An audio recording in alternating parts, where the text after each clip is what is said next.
कहना चाहता हूँ, कौम की फिक्र का नादान, मुसीबतें आने वाली है, तेरी बर्बादियों के निशान है फलक पे। ए हिंदुस्तान वालों, तुम नहीं समझोगे तो मिट जाओगे। तुम्हारी दस्तान तक भी रही तुम्हारी दस्तान तक भी नहीं रहेगी तुम्हारी दस्तानों में।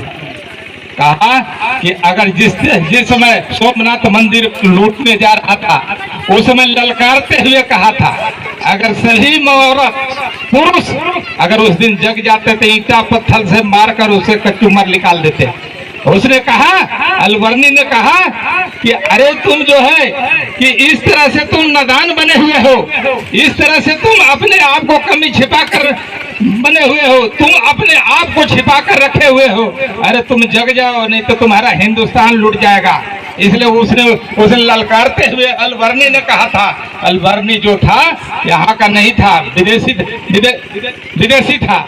इसलिए दूसरी बात मैं कहना चाहता हूँ, तोड़ कर मैं कहना चाहता हूँ कि नंगेली के बारे में आप लोग नहीं जानते होंगे। नंगेली जो है त्रावणकोर की, केरल में त्रावणकोर की रियासतों के द्वारा उस समय महिलाओं पर जुल्म अत्याचार था। उस समय जो है कि ऊपर की शरीर को ढककर नहीं चलना था। और ऐसी स्थिति में टैक्स, वकील साहब, इनकम टैक्स सुने होंगे, सर्विस टैक्स सुने होंगे, लेकिन स्तन टैक्स नहीं सुने होंगे। नंगेली ने कहा कि जिस तरह से समान महिलाओं को चलने का अधिकार है स्तन ढक के, उस तरह से मैं चलूंगा। टैक्स का अधिकारी आया और कहा कि तुमको टैक्स देना होगा, और दोनों स्तन काटकर उस टैक्स पदाधिकारियों को उसमें केले के पत्ते में रखने का काम किया। पूरा विद्रोह हुआ, कानून वापस लिया, रियासत को चारों तरफ से घेर लिया। मेरा कहने का मतलब जुल्म होता है, जुल्म होता है तब क्रांति का जन्म होता है, जुल्म होता है तब क्रांति का जन्म होता है।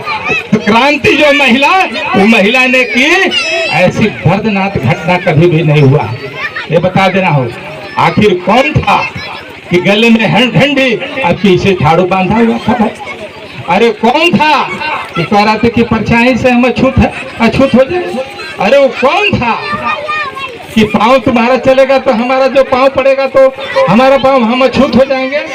ये समझने की आवश्यकता है। इसलिए मैं कहना चाहता हूँ कि समझने की आवश्यकता है। 3 महापुरुष इस धरती पर हुए, बाबा साहब मानवर कांसी राम लालू जी, लहू जिनका है हमारे लोगों में, अरे तेवर भी उनका वरदान है। शान से जीना सिखाया जिन्होंने हमें, अम्बेडकर कांसी लालू यादव उनका नाम है। ये 3 महापुरुष आप इतिहास जब पढ़ेंगे, मैं इतिहास यहाँ बता नहीं पाऊंगा। इसलिए तो अध्यक्ष कहीं नहीं बनना चाहते थे, जबरदस्ती के डीएसपी साहब अध्यक्ष रहेंगे। अध्यक्ष तो हम बनना नहीं चाहते थे, लेकिन जबरदस्ती जहाँ जाते हैं वहाँ अध्यक्ष बना देता है। हम चाहते हैं कि पूरे इतिहास को खोलकर हम रखें, लेकिन आज समय जो है उस तरह की समय नहीं मिल पाया। तीसरी बात मैं कहना चाहता हूँ कि पेरियार ललई सिंह यादव के बारे में कोई नहीं जानता है। 80 बीघा जमीन बेच दिया, तब उसके बावजूद भी यादव लोग को समझ में नहीं आया। बलिदान न सीखा होते सुना, कहा कि अरे टचेबल अनटचेबल सब एक है। अरे कोई नहीं है, सबका डीएनए हम लोग का एक है। वो जो धर्म ठेकेदारों ने अछूत अछूत के बीच में बांट दिया, कहा कि नहीं, जब वह कानपुर में 10,000 लोगों को एक ऐसा शख्स था कि साधारण सिपाही होकर सिपाही का तबाही किताब जब लिखा तो पूरे समाज में, रियासतों के बीच में तबाही हो गया। और वैसा शख्स था कि सिपाही और जो है जनता को एक मंच पर लाकर उसने कहा कि बलिदान न सीखा होते सुना, बकरे बलि वेदी पर चढ़ाए गए, विषधारी को दूध पिलाया गया, केचुए कटिए में फंसाए गए, न काटे टेढ़े पादप गए, सीधों पर आरे चलाए गए। बलवान का बाल न बाका भया, बलहीन सदा तड़पाए गए। इसका अर्थ जो है समय नहीं है, वकील साहब, समय नहीं है, ये चीज है। लेकिन आज तो ललई सिंह यादव को नहीं समझ पाया।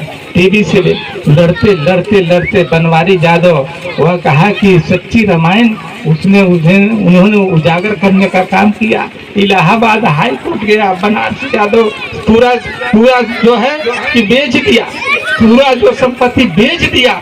उसके बावजूद भी बुलवर्क और दीनदयाल उपाध्याय इस सब का यादव, जब हम अनुसंधान में जाते थे तो यादव जी के घर में लगा हुआ रहता था, लेकिन ललैसी का तो ही नहीं दिखाई पड़ा। बड़ा दुख के साथ मुझे कहना पड़ रहा है कि ललैसी यादव को नहीं दिखाई पड़ा। और जो है शिवाजी महान ने कुर्मी समाज के थे, इतना उन्होंने कठिनाइयों का सामना करते हुए जीजाबाई ने कहा कि हमारे पति जब मरा गए हैं तो हम इनको शासक बना के रखेंगे। शासक बनाने का उसने काम किया। संभाजी ने 13 वर्ष की अवस्था में 108 युद्ध लड़ा, एक भी युद्ध नहीं हारा। ऐसा थे हमारे पूर्वज। ऐसा गायकवाड़ महाराजा भी अरे वो भी समाज के थे। मैं ये बता देना चाहता हूँ कि कुर्मी समाज के भाइयों ने जितने शासन किया है इस भारत की धरती, हर एक वंश, नंद वंश, नाग वंश, अरे पाल वंश, पौर वंश, चमर वंश, गोड़वान वंश, भाटी वंश, कोरिल वंश, वो यादव का हरियाणा और राजस्थान में उनकी शासन था। 49% उन्होंने शासन करने का काम किया था। 49 वर्ष उन्होंने शासन किया था उस धरती पर। इसलिए इतिहास यह साक्षी है कि मैं बता देना चाहता हूं कि हमारे पूर्वजों ने इस धरती पर 680 वर्ष तक शासन किया था। किसी को इतिहास पता नहीं है।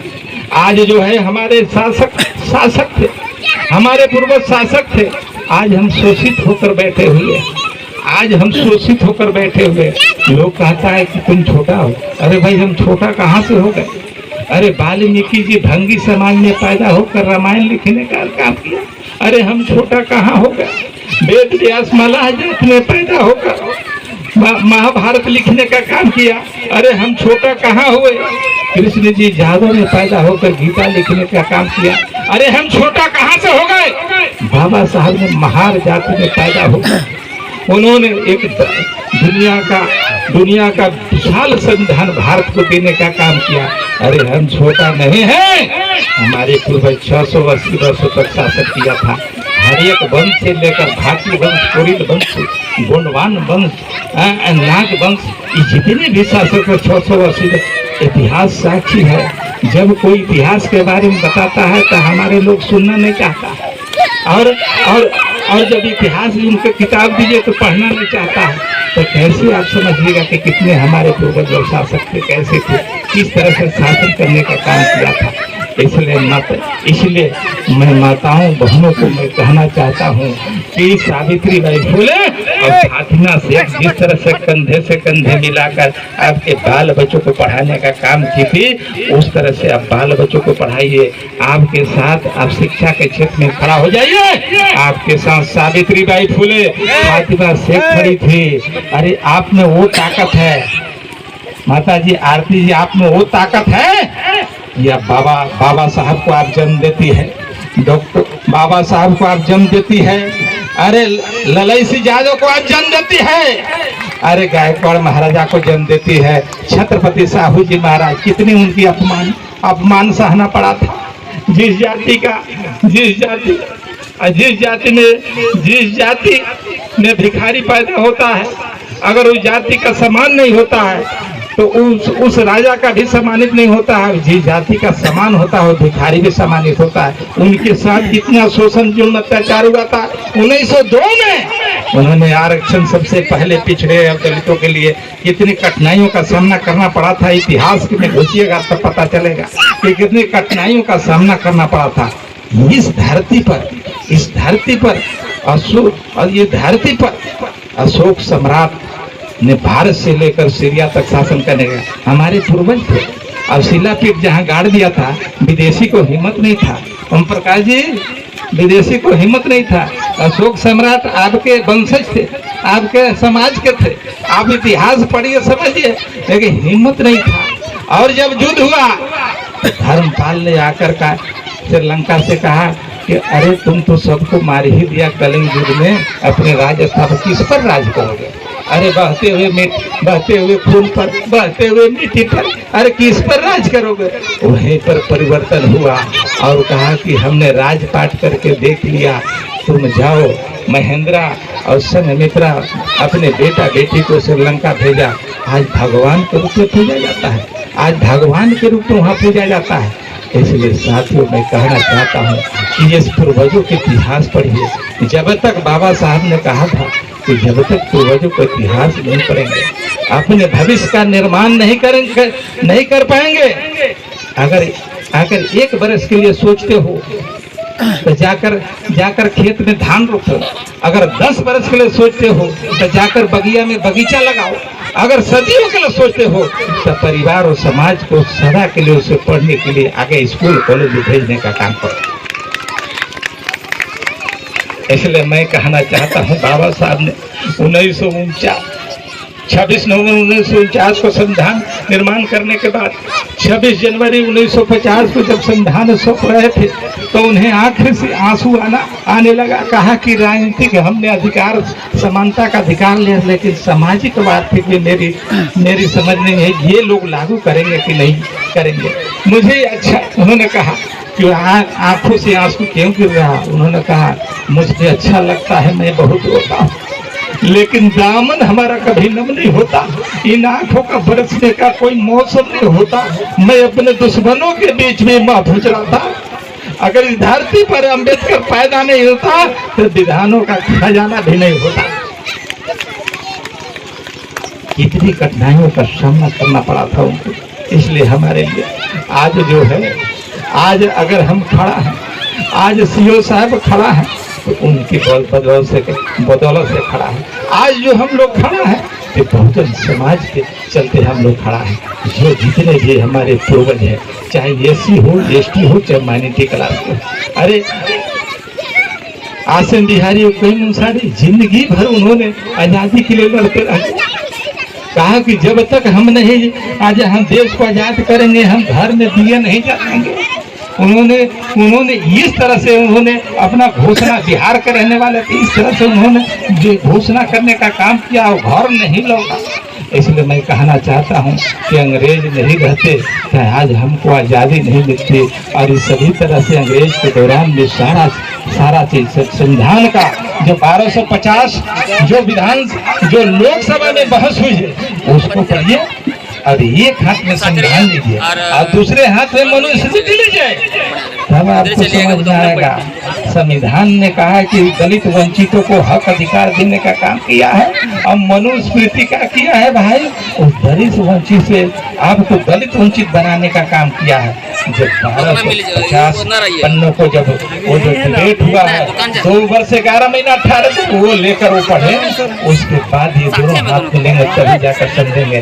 बाबा साहब ने annihilation of the caste of India 2 पुस्तक लेकर आह्वान किया था कि देखो हमारी इस तरह से है, और सभी लोगों से आह्वान किया था कि जात पात जब तक समाप्त नहीं करेंगे ये जो है ये देश विकसित नहीं हो पाएगा, विश्व गुरु नहीं हो पाएगा।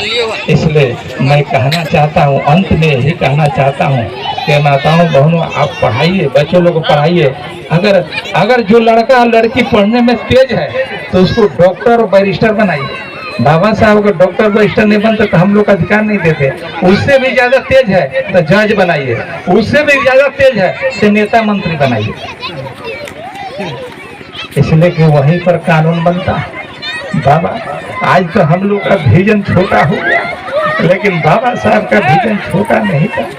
अरे भगवान बुद्ध का विजन बड़ा था, इसीलिए 7 समुंदर पार करके पूरे दुनिया में बौद्ध धर्म को प्रचार कर दिया। उससे भी विजन छोटा हुआ तो अशोक सम्राट भारत से लेकर सीरिया तक शासन किया, और उससे भी हमारा विजन छोटा हुआ तो बसुबना एक स्टेट का हुआ।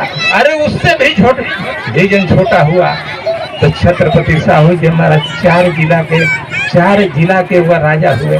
अरे हमारा तो दिन प्रतिदिन विजन छोटा हो रहा है। अरे हम तो सैलरी और फैमिली में बेचैन है कि हमको तो 1 लाख रुपया मिल रहा है, लेकिन मंदिरों में अरबों खरबों रुपया हो रहा है। लड़ाई आप नहीं लड़ पाएंगे। बाबा साहब ने 40 वर्षों तक दिल्ली पर देह टक्कर मारी, तब जाके संविधान बना था, तब जाके हम लोग को अधिकार मिला है। नया अन्यथा अधिकार हम लोग को किसी सूरत में नहीं मिलता।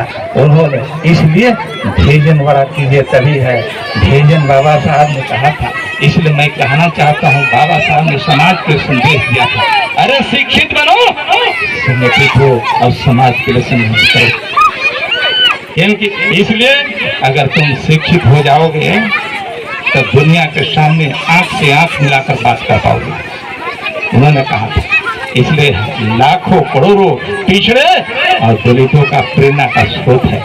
इसलिए बाबा साहब ने और वो सपना वो देखा था, उन्होंने सपनों के प्रयास किए थे और सपना को पूरा करने के लिए वहाँ तो गए, लेकिन उनकी काम अधूरी रह गई, बहुत चीज़ उसमें बाकी है।